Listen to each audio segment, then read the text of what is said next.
The next speaker comes from Talkpool. His name is Erik Strömstedt and he is CEO. And Talkpool's mission is to service networks and to enable solutions that allow people and things to communicate efficiently. Welcome up on stage, Erik. Tack så mycket. Ja, hörs det bra? Alltså.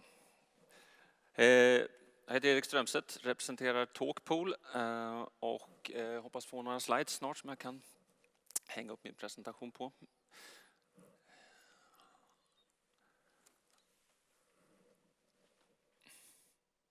Ja, då börjar jag berätta om Talkpool helt enkelt.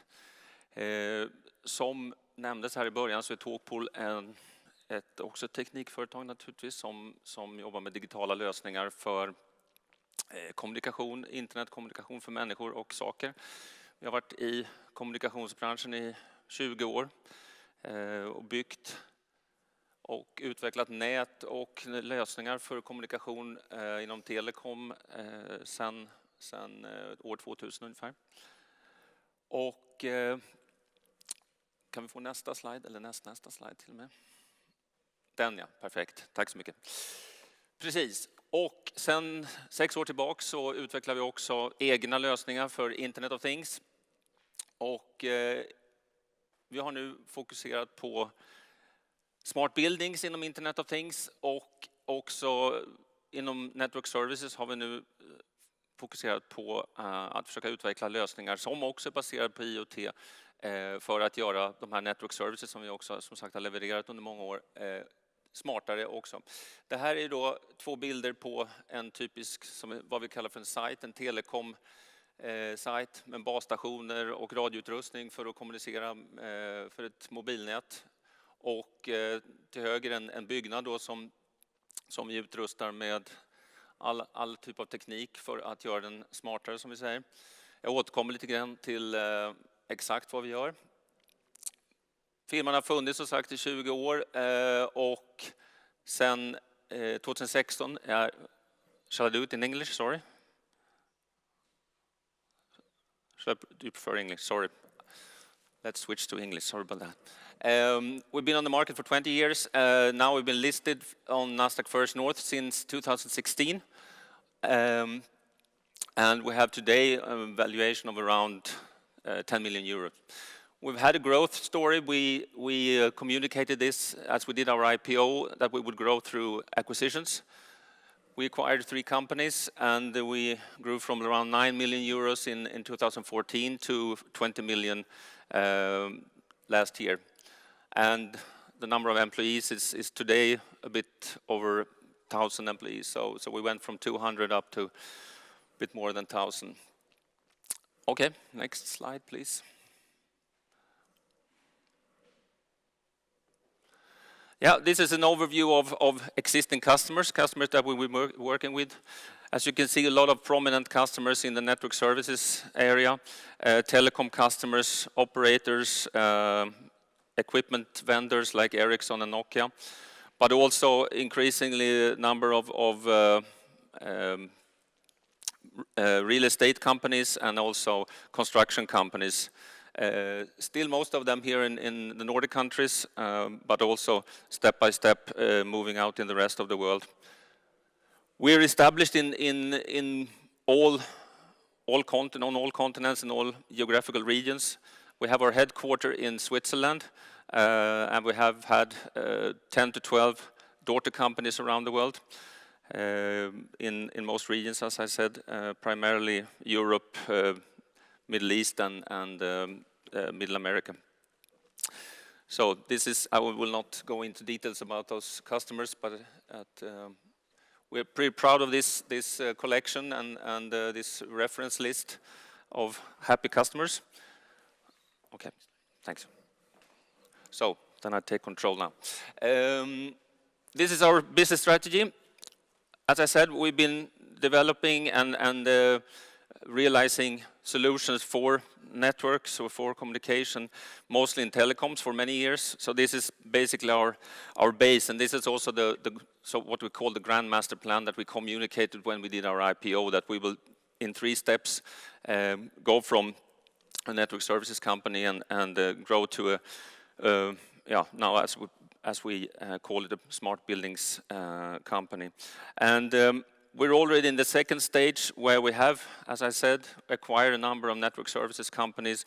We have had a certain growth, not as much as we were expecting, but nevertheless, we're now moving into the next step, which is digitizing buildings with our own solutions for IoT, and also digitizing the surveillance of those telecom sites.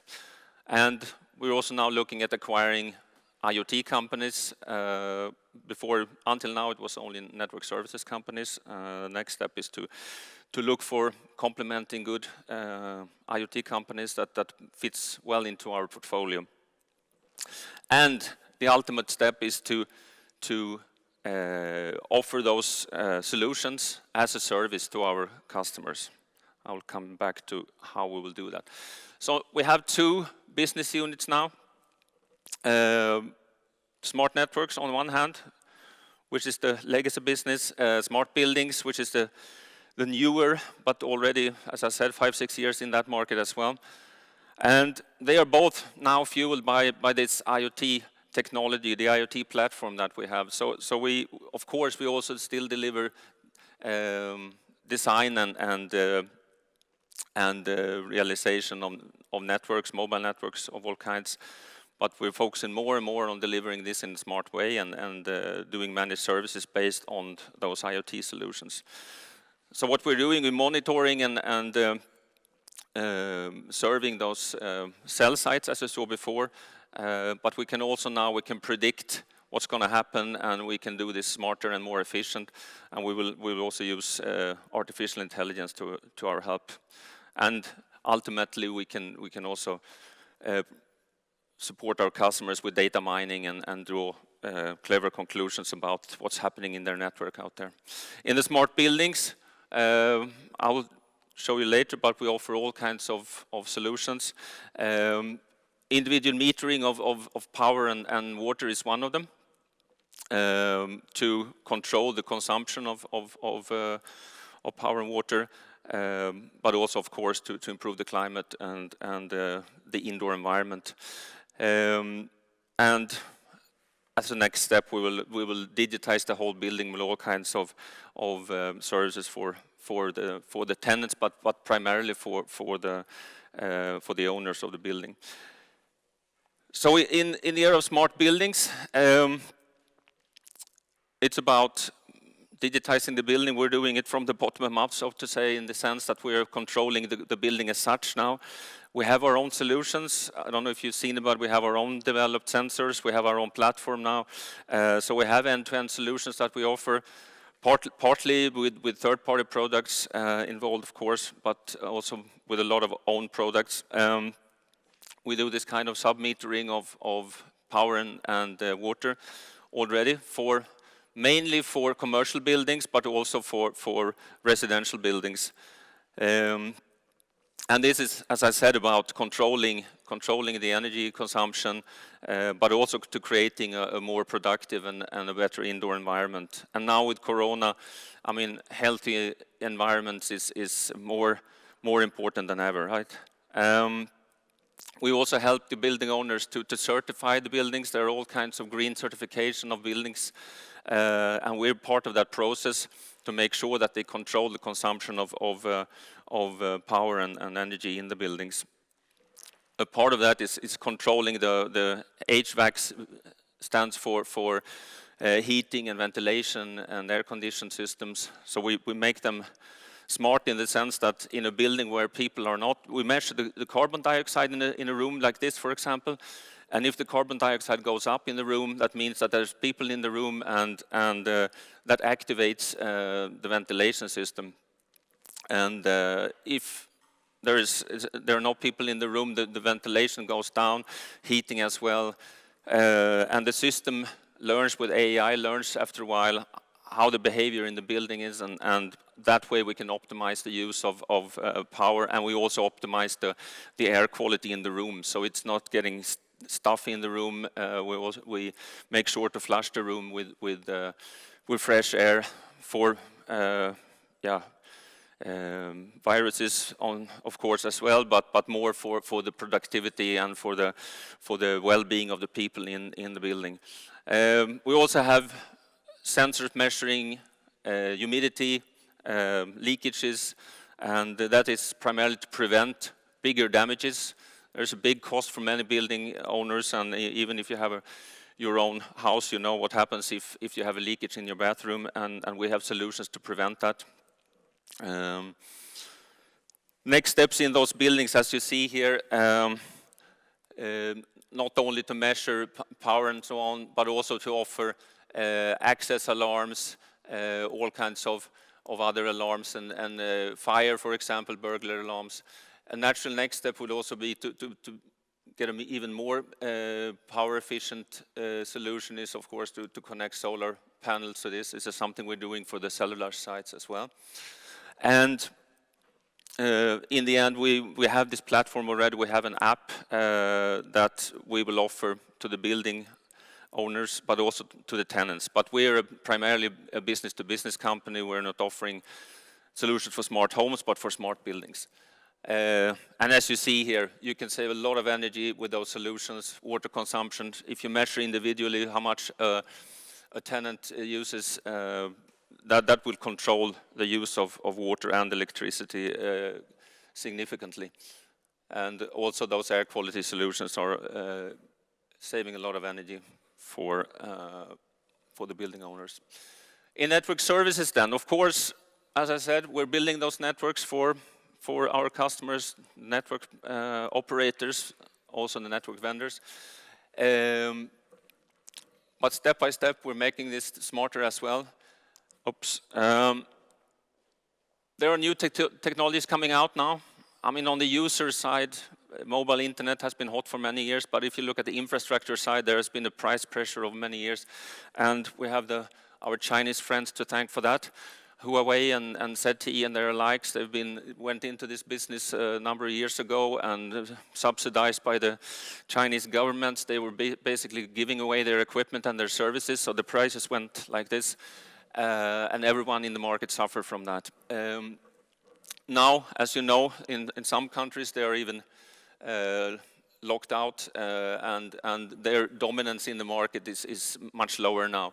So that phase is kind of over, and now is 5G is coming. In some countries it's already rolled out, but it's not activated yet, and it's not fully into service. And that will, of course, create a boom of services work for companies like us. All those sites, many more sites in a 5G network than in a 4G network. So all those sites have to be built. So a number of sites, all of them have to be connected with fiber equipment, fiber networks, which is also something we do. So this is also a big opportunity for us, of course. And as I said, we can do those sites and this equipment smarter with the new technology that we offer. And the customers are typically tower companies. That's a new type of customers for us. There are big investment companies going in and buying all those tower sites and leasing them back to the operators. So that's a kind of a private property company as well, or a building owner as well. So they have similarities with the smart buildings that we are doing. If we look at the development lately, if you have followed us since the IPO, we had a good development initially, then it was a bit lame for a couple of years. And we invested a lot. We had a pretty aggressive growth plan. The last 2 years we've developed a lot of solutions, but the market has not been there. The IoT market has been slow, which means that last year we made losses on the bottom line. And to get on top of that, we've now done a turnaround. We're focusing more. We also slimlined our organization, and we're just now negotiating bigger contracts, and we see the growth, a new phase of growth coming the coming number of years. And We also have some markets that are not core for us. They are not profitable, and we are selling off some of those operations in countries like Mexico and Uganda. And we're also discontinuing non-core activities and some of the verticals in IoT as well. Initially, as you have seen here before, there are so many applications you can use IoT for, and we have been into many of those verticals. Now we've decided to focus on smart buildings because that's where we are strong, that's where we are established, we have a good name, and that's also going to help us to concentrate and to make ourselves more lean and mean and efficient.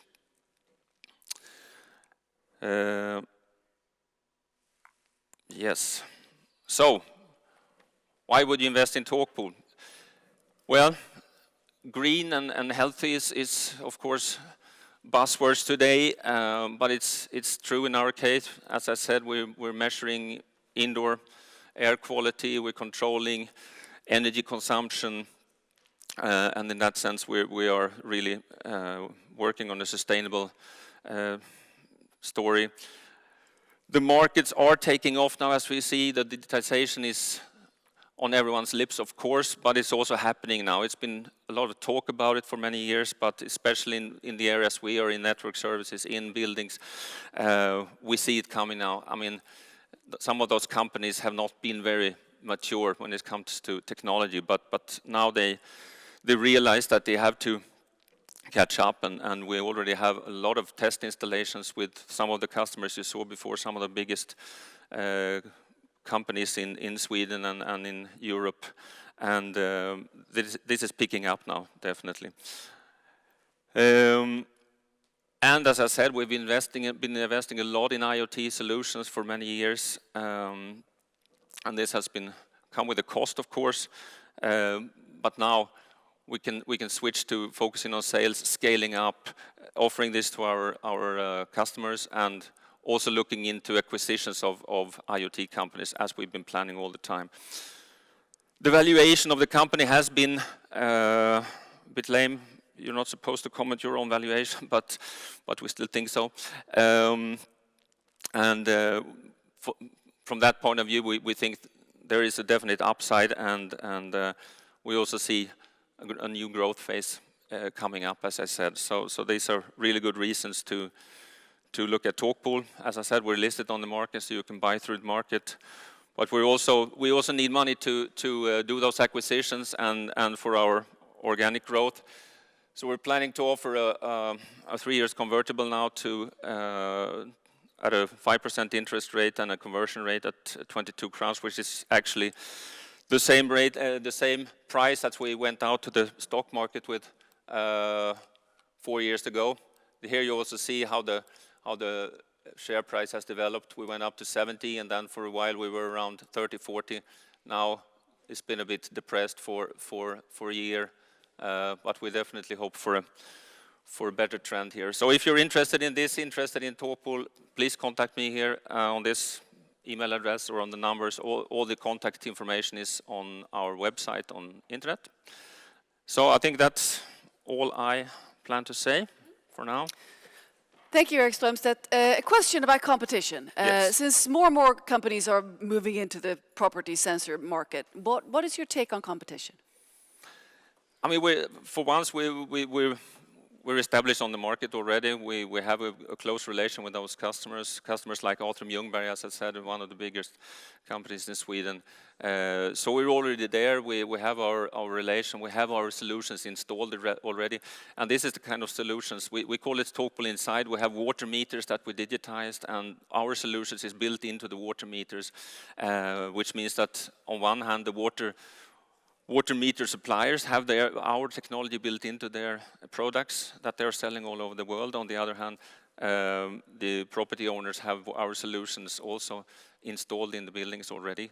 And that makes me think that we have, as I said before, a sticky solution, meaning that we have long-term relations, and it's a dependency relation, but also a partner relation with our customers that I think will sustain. Yeah. Well, thank you very much, Erik Strömstedt from Talkpool.